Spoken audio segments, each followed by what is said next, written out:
Hey everybody, this is Scoots. This is a new kind of experimental version of Sleep With Me we've never done before. So welcome. These are just bedtime stories from our podcast, Sleep With Me. And to make them feel fresh, these ones are from a couple years ago. So if you're a regular listener, you might get a refresh.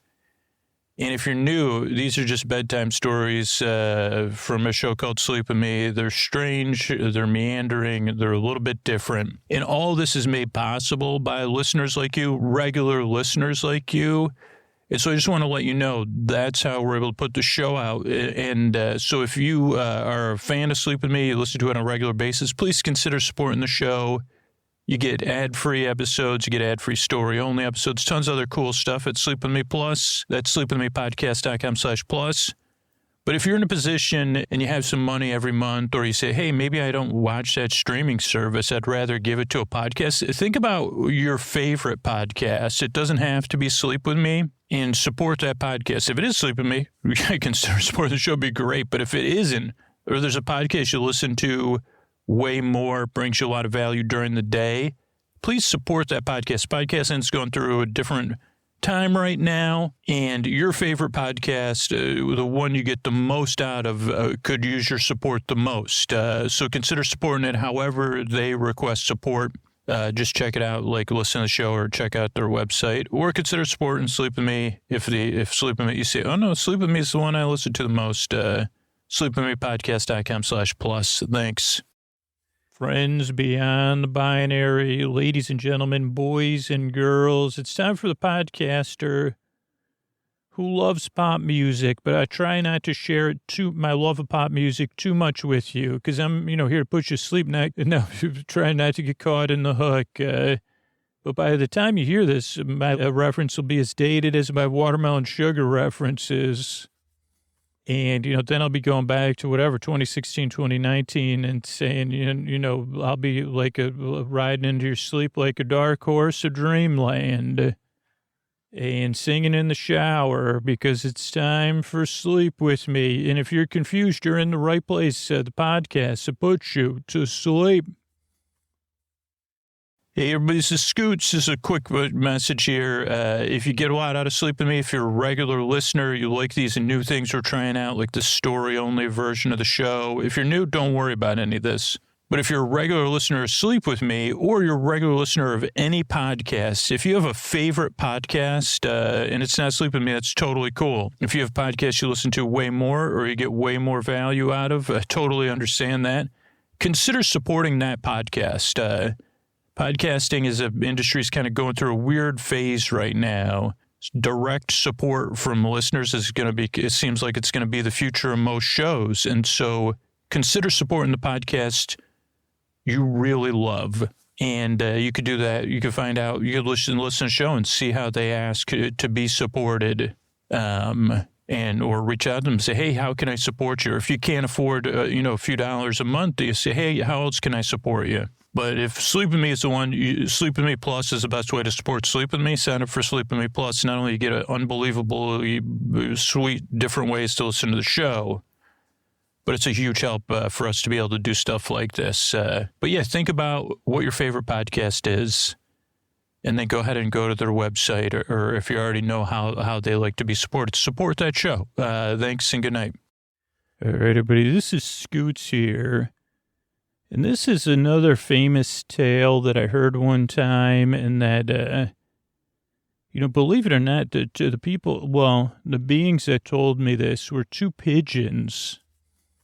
Once upon a time, I was feeling a little bit like taking a walk, and I took a walk, and I was sitting on a bench across the street from one of those stores that I think it was still a K-mart. It may have still been a K-mart back when this happened. And I was sitting there across the parking lot looking at the K-mart, not at the doors of the K-mart or the windows. I was studying one of the carousel that was sat outside a K-mart. It was a carousel that could fit 4 children. Never thought about this before. What is the rules? because only one person pays. And if you don't have 4 children, I guess it's an opportunity. Talk about an opportunity for small gestures of kindness and community that we probably missed out on. Maybe not, though, where you say, hey, does any other children around want to ride this carousel? I'm about to put a quarter in so the child I'm with can ride. But it was a mini carousel, 4 seats. I don't even know. I mean, technically you had to call it a carousel. But what I was struck by was that this one was out of order. And so I was just kind of staring at it, and I wasn't thinking of those things. I was thinking that the top of it looked a bit like a crown, and I didn't know if that was intentional or not. And on this crown, on top of a carousel, were 2 pigeons, and they were just kind of sitting there. It looked like they were just chilling, and it kind of looked like they were having a conversation. So I decided to get a little closer and sit. There was a bench right there. I guess a bench where if you had your child on the carousel, you could sit and enjoy them enjoying the carousel. And so I got there and I sat down, and the pigeons, they looked at me, but I didn't have any popcorn or anything. I didn't have anything. So then they went back to their conversation. And I guess they didn't realize I was listening in, but they were talking pretty loud. I happened to just they were talking, and which should be the most important part of the story. But at the time, I was more enthralled in the story they were telling. I mean, that could have been on the front page of the paper. Probably, I think I tried to call that in it. Breaking news: local boy talks to pigeons in front of K-mart's broken down carousel. And they said, wait a second, the carousel at K-mart's broken down? What am I going to do with all my quarters? I've been saying, I guess there's the horsey. And they said, oh, no, it was the boy. And I said, no, first of all, you got was that a clickbaity headline? Because I didn't say I was talking to the pigeons. When I called in the hot tip number, 2 pigeons were talking to one another. I didn't talk to them. I was just listening. And yeah, the carousel was out of order, but that really wasn't the point. The point was that they were speaking in English. So that's why, so that could have happened, but instead I just listened to this tale. And the pigeon was telling the tale of the Balloon Monarch. And sometimes pigeons talk very fast. So I wasn't exactly, because I was listening and I couldn't say, is the title of the story The Balloon Monarch, or The Monarch That Loved Balloons, or The Monarch That Was a Balloon? So for a little while I wasn't really listening because I was imagining the monarch balloon. Like I said, wait a second. Oh, are you talking about a butterfly that's a balloon? But then I was imagining some sort of king and queen that were actual balloons, floating around and stuff. But so here's what I know. Once upon a time, some stuff happened, and then there was a farmhouse, and the farmhouse was pink, and it had a thatched roof, a stone fireplace. It was made from pink, deep pink, not hot pink, neon pink. No, I guess hot pink. I think it was hot pink. I think wood beams. And then a lighter cotton candy pink stucco. And once upon a time, there was a couple that lived in the house, and they decided to go on a picnic. And they packed a picnic basket, or one of them packed it because it was their idea. They said, "Would you like to go on a picnic? I've planned one for us."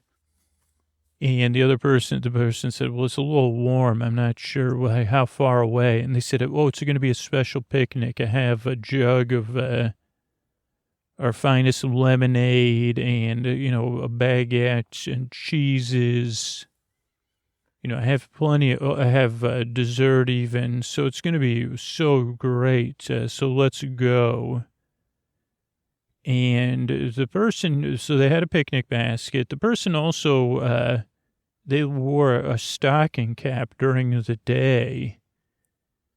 And I don't know why a pigeon, like I said, why, like pigeons, they get interested in some, and the other pigeon said like one from like a bedtime story.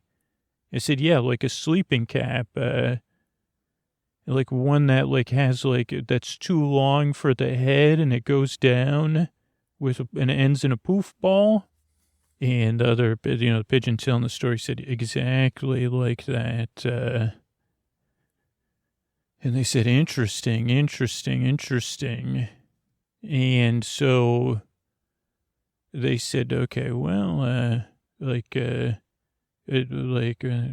can you get back to the story? And they said, sure, yeah, I just wanted to point that out. And I said, well, why is it important? And I said, well, it's important, one, because it tells you a lot about one of these people. They're probably pretty cool, or they could be pretty annoying. It's hard to tell right now. But it's a part of the story, yeah. But I thought it'd help you relate or not relate to the character. So they just lived in a farmhouse, right? They were farmers. And this particular farmer, this old stocking cap, we'll call that person, and the guest, they were out. They said, like, the stocking cap, there was stuff going on. Just not many people just go on a picnic. And, you should know this about pigeon storytelling, is that most pigeons, because they're observing humans all day long, they're entertained, like they find humans endlessly entertaining and fascinating, maybe not in the most complimentary way. So, yeah, they do tell stories, like, about humans to entertain one another, just because other pigeons, they're too competitive. Pigeons are very competitive, so they can't listen. This is not the kind of thing they teach in school. Pigeons can't suspend their disbelief about pigeon-based stories. And this is true for most competitive birds. You say, Scoots, give me a list of the most competitive birds. I say, I can't do that. I'm in the middle of a story. I can only go on this tangent about pigeons being competitive. This was a famous study conducted within my imagination at the Institute of Pigeon Studies. Or maybe it was the Institute for Fictional Pigeons or Pigeon Fiction.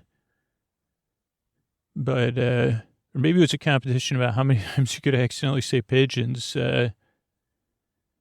But they're just very competitive. So if you start telling them a story about pigeons, with pigeons in it, it's hard for them to listen. Just kind of like, it's confusing for me watching the latest 3 Star Wars movies, especially the first 2, because, a couple different reasons. Now I forget the character's name, of course, but he was BB-8's best friend, and he's like a rogue and a very good, like the best pilot in the galaxy. Not Finn. I can't remember the character's name. Something like a smooth pilot or something. I was thinking, I almost had it, but then Finn's name popped in my head. Now, Finn, kind of is a little bit more approachable, in my opinion. But this character, I get jealous of. I say, wait a second, Finn and BB-8 are friends, very close friends. I can say, okay, I can deal with that. But the other character, his name starts with Poe Dameron. I find myself competing with Poe Dameron in my, I say, well, I can't suspend my disbelief because I have strong feelings about him, based in a, vulnerable part of me. Where I say, wait a second, like, how come Poe Dameron gets to hang out with BB-8? I want BB-8 to run up to me, like, and hug me, or, not hug me, but be, I can't believe you're here kind of thing. And I want to be the one to say all that stuff and do this, do like a barrel roll. So that's how it is for pigeons too. They just say, "What? Like, you lost me when the story had another pigeon in it." Like, for example, one of the big famous books is "Don't Let a Pigeon Drive the Bus" or "Don't Give a Pigeon Too Many Cookies." Either way, if you sit down with a group of pigeons and try to tell them that story, you might not notice it unless you have a pigeon sensitivity, but they're going to start acting out because they're going to stop listening. And they're going to say, drive. Those in Australia will recognize this kind of as a tall poppy. It's very similar with pigeons. It's different because they're just naturally competitive, but this is just when storytelling, they just can't, they actually learn to adapt, which you'd say, wow, glad pigeons are so competitive, but they still want to consume fiction, narrative fiction. They just don't want to consume pigeon-based narrative fiction. Only cost 1.4 billion imaginary doll hairs to get that study completed and find that out. And then they sent me an abstract. I said, what is this? I want it, and, I want to be able to understand it. And even the part of my brain said, oh, goodness. So where were we? Oh, so these pigeons were telling each other a story. And they were fixated on the stocking cap of one of the characters in the story, human, who the pigeon was calling Stocking Cap. So the humans, they went out and Stocking Cap had scouted out to try to find the perfect place to have a really nice picnic. So Stocking Cap had found this one place. It was a clearing. It had a beautiful view of the countryside. It was like, but you had to go through the woods to get there. Not bad, not bad, but they went through the woods. They went up to this picnic site, and they were relaxing in there. And, they were enjoying their picnic. They were in love. I think that was part of it was like, I don't know, it was just part of something what a Stocking Cap wanted to do for the other character who wore their hair in a bun, not a bun. What do you call it when the buns are on the side of your head? But that's how this character wore their hair. I don't know what that's called. I always think of Princess Leia, which is weird because that's not intentional. That I was just talking about Poe Dameron. But anyway, this character wore their hair in a bun on the side of their head. And so they were there. They were enjoying the picnic. They were kissing occasionally. They had their shoes off, and, they were, they do that thing where you kick back on your elbows and look at the sky and you sigh and you laugh and you nap, all that stuff. And they were just enjoying themselves. And then they kind of got bored and they were looking at the clouds, and, old Stocking Cap took off their stocking cap and, because it probably got warm, you'd think. But they said, what do you think that cloud looks like, my dear? And, but old bun hair, that's what I'll call the other character. This is what the pigeon said. You'd say, Scoots, this is, and I said, well, this is a layer of the story. I'm only trying to translate what the pigeons were talking about and what I was able to, surmise. Also, every once in a while, somebody would come out and they'd, get it, they'd say, what are you doing? Waiting for them to fix. You know how many people think that's a funny joke? That shop at Could be shopping at anywhere, but just this happened to be Kmart shoppers. They would come out of Kmart. They would sit down. This is like all like of all the diversity of Kmart's customers, almost all of them except for little kids. When I say little, I mean like 2 or 3. But even like kids older than that to very older adults and cross-cultural. About every 40 minutes, someone would sit down next to me and they'd say, "What are you doing?" Just waiting for them to fix the carousel, in their own voice or their own intonation and with their own punchline. "What are you doing? Waiting for them to fix the carousel? What are you doing waiting for them to fix, hardy?" And I'd say, "Hardy, har, har." But it didn't really bother me because I was listening in on the pigeons. But it was also distracting. So like I'd say, because occasionally someone would sit and they'd say, "What time's the bus come?" or something. And I'd say, "Hardy, har, har." And then they'd say, "My word." And then they'd walk off. So anyway, so I'm listening to the pigeons. They're telling the story. Summary. A couple went on a picnic. A couple went for a picnic.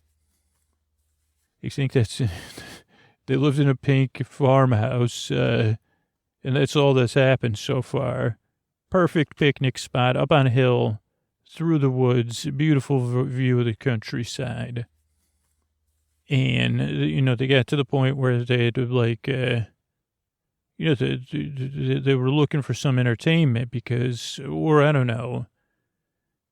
the picnic part had petered out and they'd already napped and kissed. And, this is an open, hilly picnic spot. So not much, other than light kissing. But so the old stocking cap said, "Hey, look up at the sky and tell me what you see in the clouds." And Bun Hair would say, "Oh, that looks like a puppy dog." And then they say, "Okay, tell me more about the puppy dog. Does it have, is it one of those dogs with long legs or short legs?" They'd go through like that. So this is the first time it happened because there's only one time where it had it had a smaller element of surprise after the first time. And Bun Hair did hear something, but Stocking Cap said, "Keep an eye on that cloud. Tell me what you see." But eventually Bun Hair, like after describing this first dog that Bun Hair saw in the clouds, looked over and within the Stocking Cap, Stocking Cap was making a animal balloon, or is that what you call them? A balloon animal, balloon animal. And then would give it to them. And then they did this like 4 or 5 times. And it got pretty competitive, like, because they were, in a relationship, so they were having fun. Like Bun Hair would say, "That looks like a Schlovlan Fleeterranen." And Stocking Cap said, "Did you say a Schloschlan Fleeterlanen or a Schloschlan Fluterflauden?" And then, they would laugh and then say, "Okay, well, it has feathers." Now, a little thing about balloon animals, like you do ask leading questions. I've studied enough balloon animal artists, in this situation to where they ask, "Oh, did it have a long, thin tail or a long, thin nose?" You see, there's really and you could say neither. You say, "Okay, did it have like a little round little nose or a little round little tail?" So that way and probably you ask like other questions based on, I don't know how they choose the balloons or anything. But anyway, they went back and forth like that and kept making balloon animals till they were surrounded with 5 or 6 balloon animals. And then they were delighted. Then they were talking about like staying power. Then they were playing with the balloon animals that they were toys. And this is when they were fully enthralled. And you could see why pigeons would like this story. This was another time I stopped paying attention, but I think there was even a story within the story about what they were playing, like with the Fleeter Flot and Fruiter Loudon and, whatever, the dog and, that they were friends. Oh, do you want, this is how, like this, oh, do you want to come out and play? Sure, I'd love to come play. Oh, what do you want to play? Let's play dancing dance. Oh, okay, let's play dancing dance. Oh, can we play twirly time now? So something like that, because again, someone really goofed at me that time. They said, oh, I'm just sitting here, eh? And I say, just sitting here trying not to talk to anybody that tries to talk to me while I'm sitting here in my head. And they said, oh, not a talker, are you? And they said, well, what do you got to point that out for? Again, in my head. And they said, well, I'm one to point it out. Yes, sir. I say, holy cow. Is this like a version of bench-splaining? Like, are you bench-splaining me? And then, but they took me on such a long ride, and then they still came back at the end with, waiting for, what are you waiting for? Like, they tricked me into answering. I said nothing. And they said, oh, did you give up on the carousel getting repaired? I don't know, something like that. It was better of a burn. And I said, what are you, like 86 years old? And you just gave me a 7-minute build up to a carousel repair punchline. Okay, so the couple's having a picnic. They're playing with these balloon animals. Oh, boy, how wonderful could it possibly get? Even more wonderful, I'll tell you. It could have gotten more wonderful because they had made a deal. Old stocking cap said to Bun Hair, hey, why don't you get dinner ready? Like, just trust me. Then dinner will be ready. And we could do the dishes first. So that, talk about nice. Like, isn't that one of the best things you never think to do? Like, when you go out for something, they say, I got to make dinner. Ugh. Or even if you say, well, just to figure, they couldn't just order dinner out. They lived in the countryside. So they had dinner prepared, waiting at home for them. So it could have got better because then they could go home. I mean, I'm trying to make this, for everybody, but in any order, they could go home. They could, if this picnic rekindled or kindled any romance type stuff, you know what I'm saying? Because they said, well, now we're in the privacy of our own farmhouse. Let's have our dinner and eat it too, or whatever. I'm gonna, and then there's dessert. They had desserts. So it was really like a well thought out. And I think the pigeons admired that in the human. If it was a pigeon-based story, they would have found a hole in it or something, or they would have said, I don't know.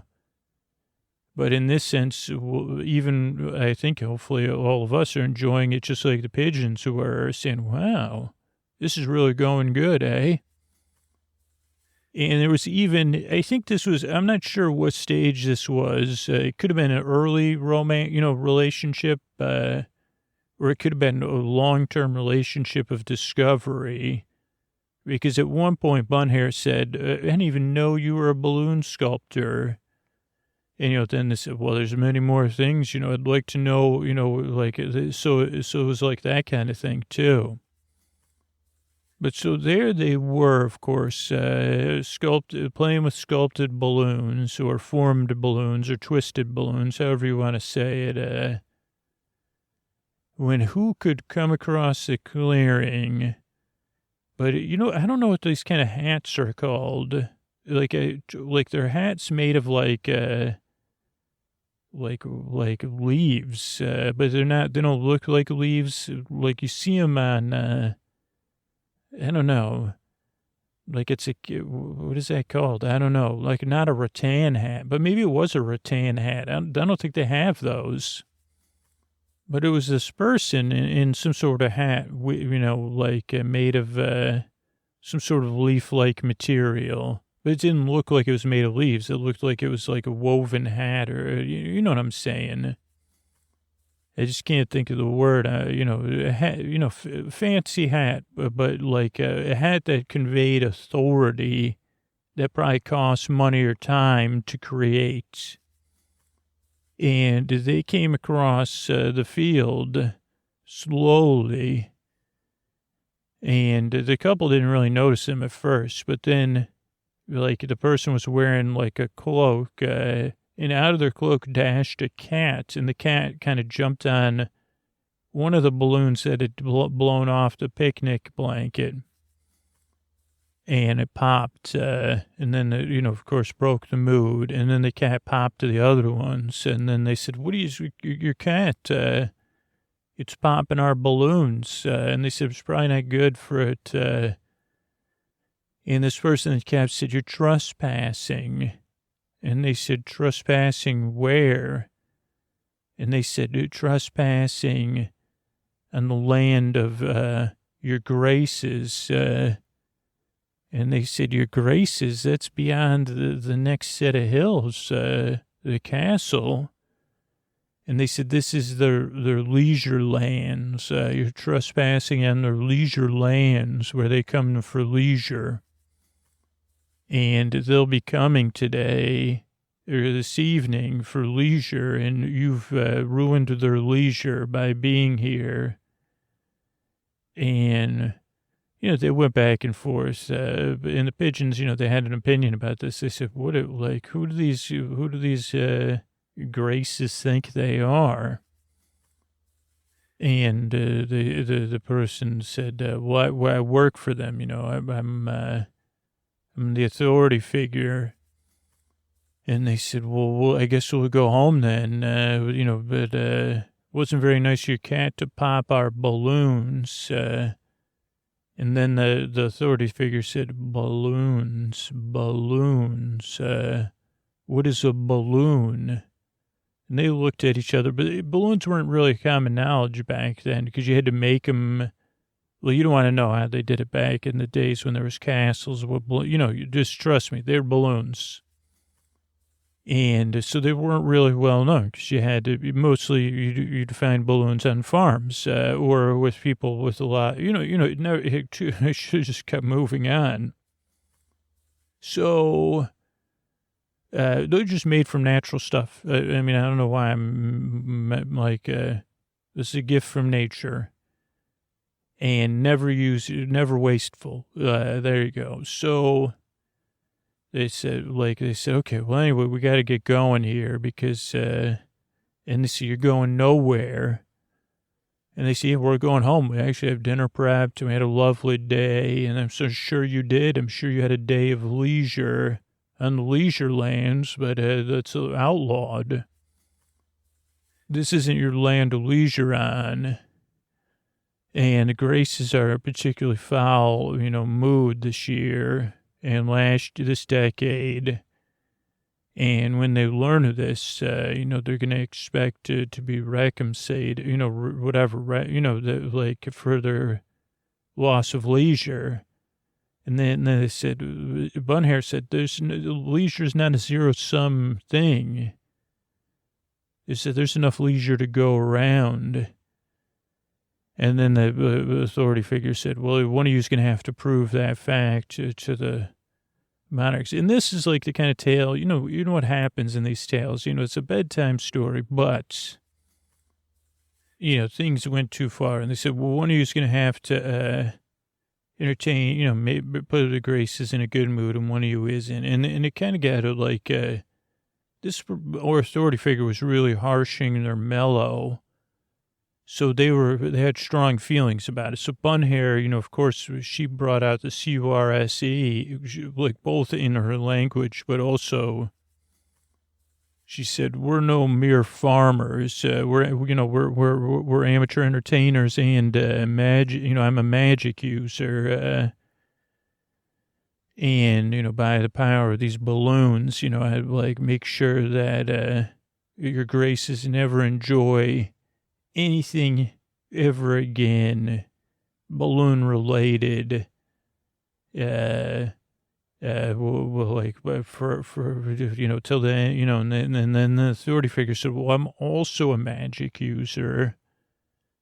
And, I work for the Graces, keeping their leisure lands and their non-leisure lands in order. And, I'm authorized to tell, to enforce those rules, to what serves their Graces to the best of my abilities. And blah, blah, this was this was the conflict that the pigeons really enjoyed, and they were acting it out and stuff. But eventually the authority figure said, okay, well, you already got your curse in, but by the way, the rest of this is just gonna, everybody that works for the Graces around here, I just have to blow my whistle or raise my voice and they'll come running. So why don't you come along? And then they said, okay, basically, here's what I've decided is that you with the bun hair, you're going to have to live up in the great tower here in the deepest of the woods, where like the heart of the leisure land and overlook the leisure land. And now, holy moly, was this heart of the woods? You'd figure, okay. Not a lot of natural light, kind of gloomy. No. But if someone said, I'm going to take you to the leisure lands, you might say, eh. But if you saw a picture of it, you'd say, holy moly, it was like a palatial estate. But also had this giant tower. Now, the giant tower mostly served as a beacon and a lookout, and whatever. So they said, you're going to be up in the tower and you'll be able to look down at all the leisure going on and see, in all directions. And if anything comes, you're supposed to let us know. If anything comes and you let us know, we'll let you out of leisure. You'll be able to de-leisure. Otherwise, you're going to have to stay up there until, you manage to, your partner here, old stocking cap, manages to undo, to find a way to break whatever you did and find a way to make them enjoy balloons. And they said, oh boy, have you got us. And so they went in and they sent Bun Hair all the way up to the top of the tower. And your Bun Hair actually said, well, I hope we get invaded, and then I can tell you about the invasion, and I get out, and then, the invasion still happens, and would think about that every day.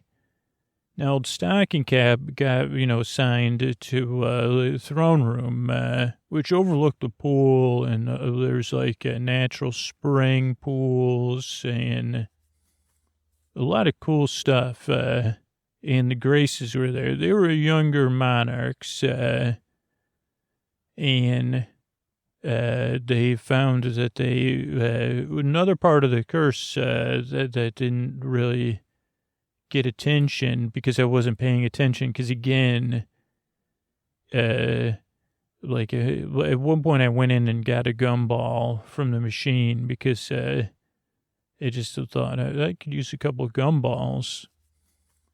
But I think another part of the curse was that they were also kind of everyone, or maybe they didn't know this, but they were kind of also caught up in this thing until what they didn't know. I guess everybody but Bun Hair and Stocking Cap, it was kind of like a groundhog situation where they couldn't enjoy balloons, but they couldn't leave the leisure lands until until the curse was broken.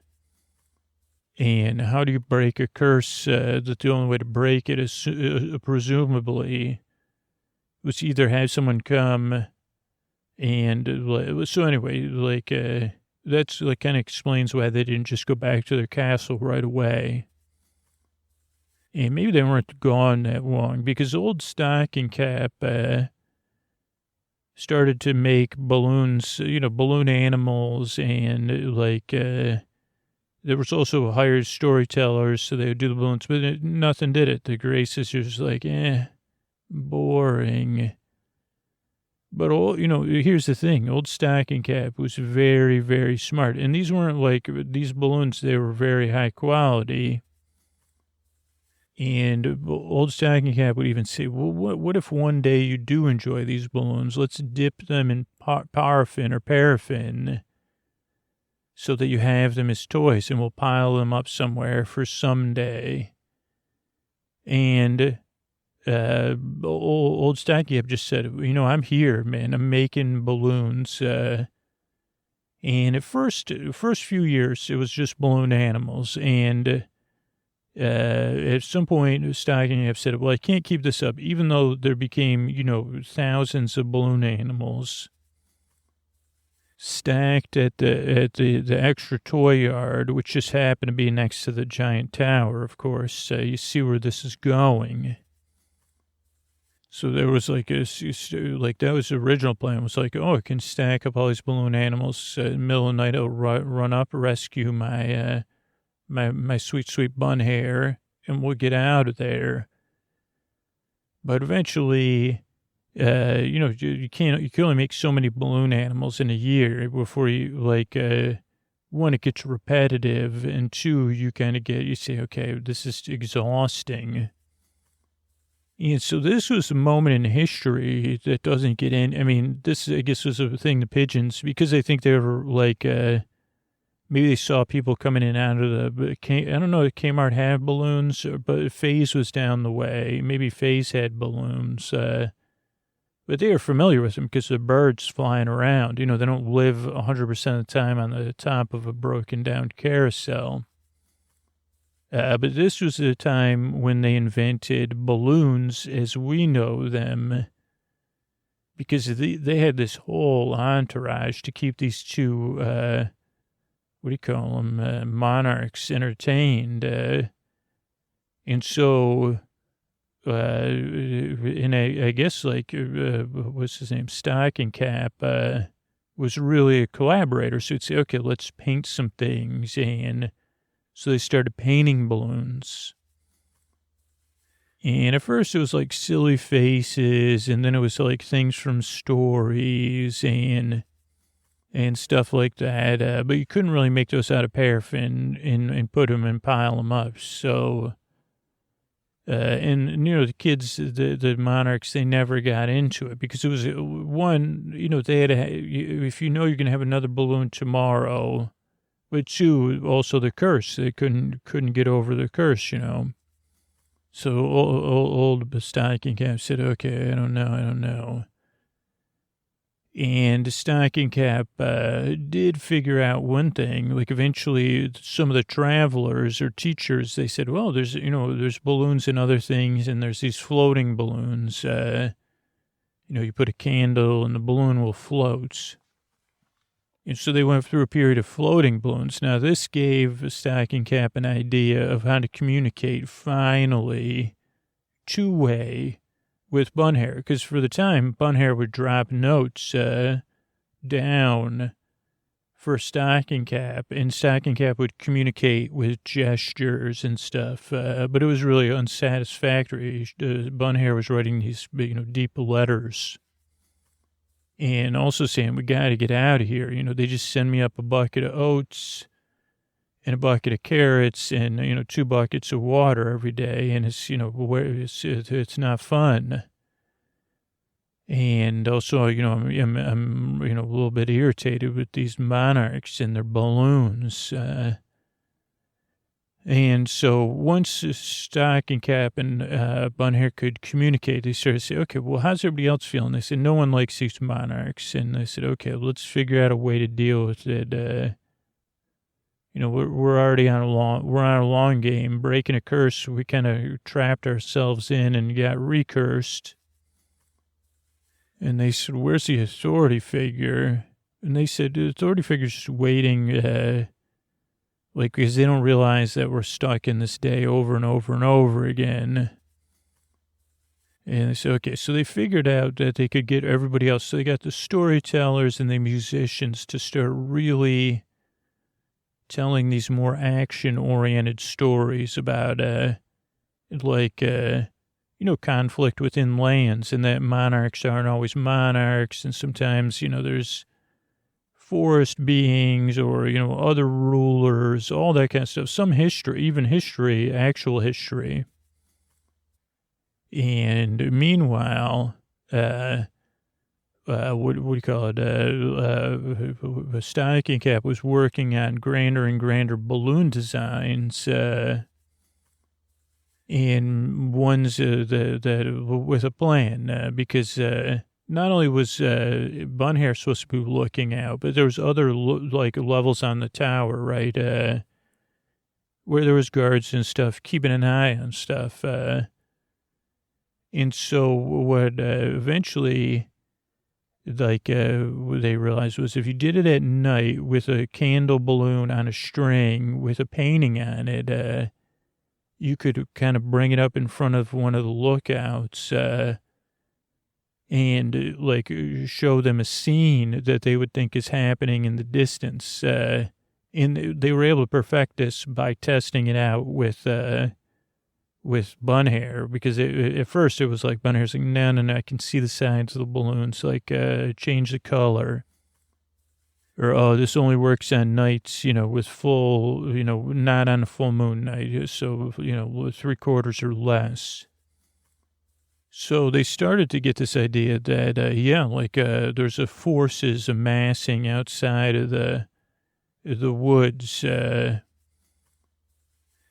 they started to get warnings. They're like, okay, they're getting close. They're slowly moving in, and the monarchs started to get worried. They said, well, what are we going to do? What are we going to do? And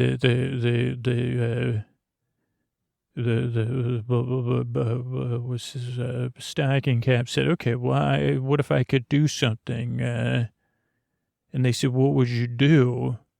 And the authority figure was there, because the authority figure was also concerned, because the authority figure really had no way, because again, there was this fog of delusion down there a little bit too. Stocking Cap laid everything out. I said, okay, so we're under a dual curse situation. My beloved Bun Hair's up in the tower, and they're not going to be able to come down until we've freed you from the curse of never being able to enjoy balloons. But we also know that there's this amassing force out there that your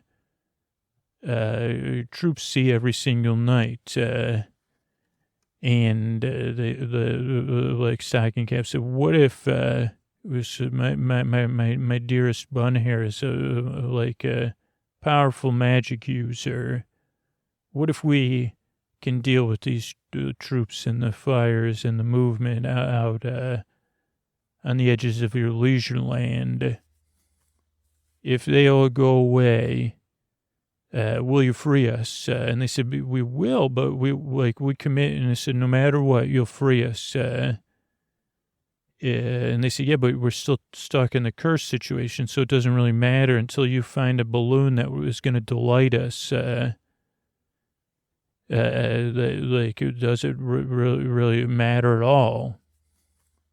And Stocking Cap said, don't worry. So just rest easy. And then Stocking Cap asked for a bunch of other stuff. We want 40% of the leisure lands from the hill back to our farmlands, because it realized that we're in a bargaining, it was a good position to be in. So then, got the message up to Bun Hair. Okay, we're ready for our plan. Let's implement it. And then every night for a couple of weeks, Bun Hair would do all these loud noises from up top. And they said, well, what is this Bun Hair doing? Preparing some spells. And then finally they're going to be ready. Maybe it wasn't a few weeks, because again, I guess the time frame was more. But so then what they did was they would raise the balloons and they would pop them. And the balloons had a little bit of stuff on there, so it would look like, like a poof. It would look like a poof. And so then they'd report, well, something happened with the spell, and it went poof.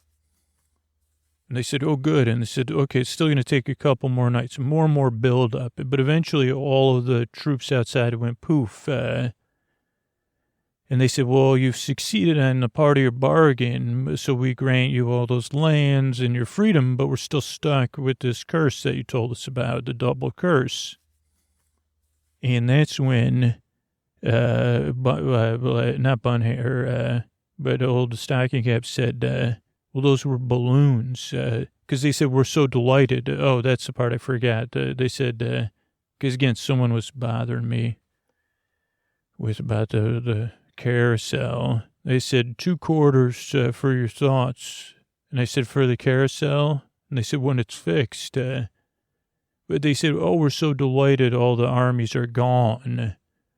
And that's when Stocking Cap said, well, those were all balloons. They weren't troops at all.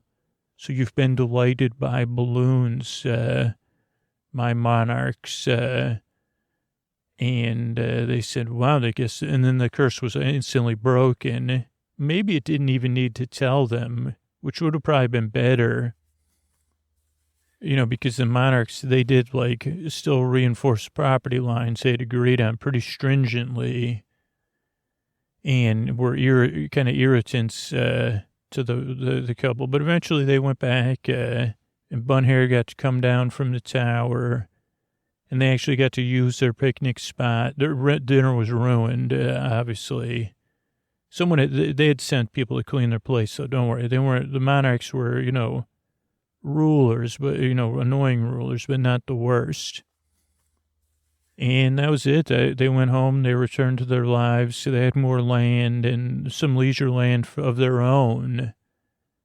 And the pigeons, they flew off. And so then I got out of there. And eventually the carousel was fixed. And I think that was a disappointment to the pigeons because I never saw those pigeons there again.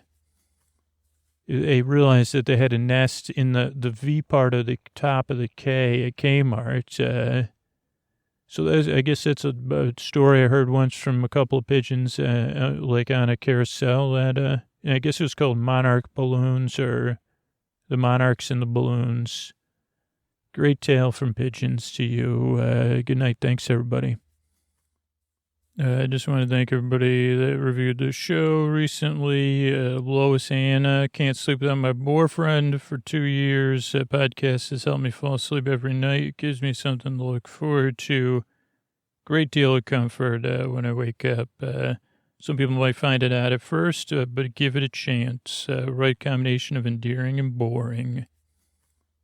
Dancing Yoga Mom from Canada, also from Canada, says it's a safe space in the deep dark night. I can't tell you what I think of the podcast because it never lasts more than 5 minutes. Scooter's meanderings, tangents, and creaky dulcet tones somehow match exactly with my falling asleep nonsense thoughts, and when I'm done.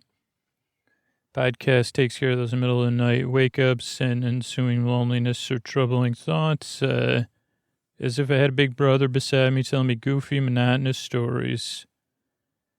Fawiwi says, works every time. I'd like to say his stories are amazing. There's something about the voice that puts me right to sleep, and I can never make it quite to the end. I highly recommend. Angel H09 says, Scoots are Borbay. Listen to Sleep With Me every night for the last 4 months. Scoots keeps me company, good lighthearted mood, which helps me relax and fall asleep. Psychic Annette says, Soul Work is a professional working psychic and mediator, or my dyslexia. It could be meditator. I swear dyslexia.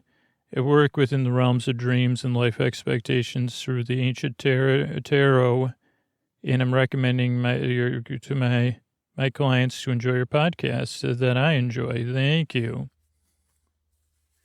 My all-night, every night sleep aid, that from Kim comes from KMM.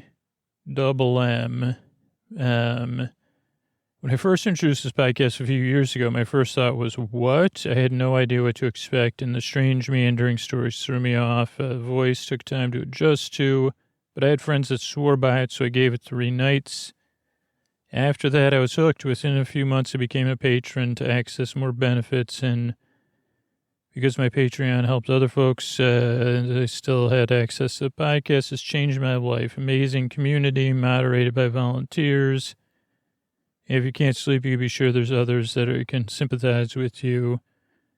Great community, acceptance, support, actual love for others is wonderful. And the podcast is a lifeline when things are tough. I can't recommend Sleep With Me enough. Thank you. A gingerbarian, such a help. I listen to Scoots most nights and recommend the podcast. So it helps me turn off those persistent work thoughts in the middle of the night. Thanks, Bud.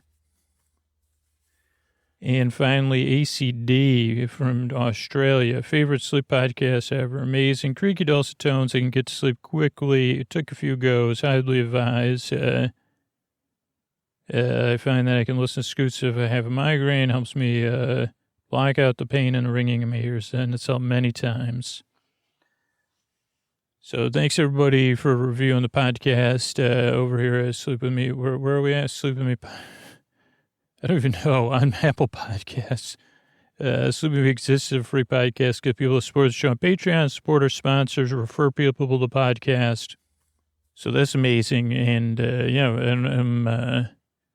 I think that's it. I really appreciate it. Sorry, I got mixed up there. Usually I don't get mixed up at the end of the show because it's so easy. But, I appreciate it. And here's a little bit more about referring people to the show.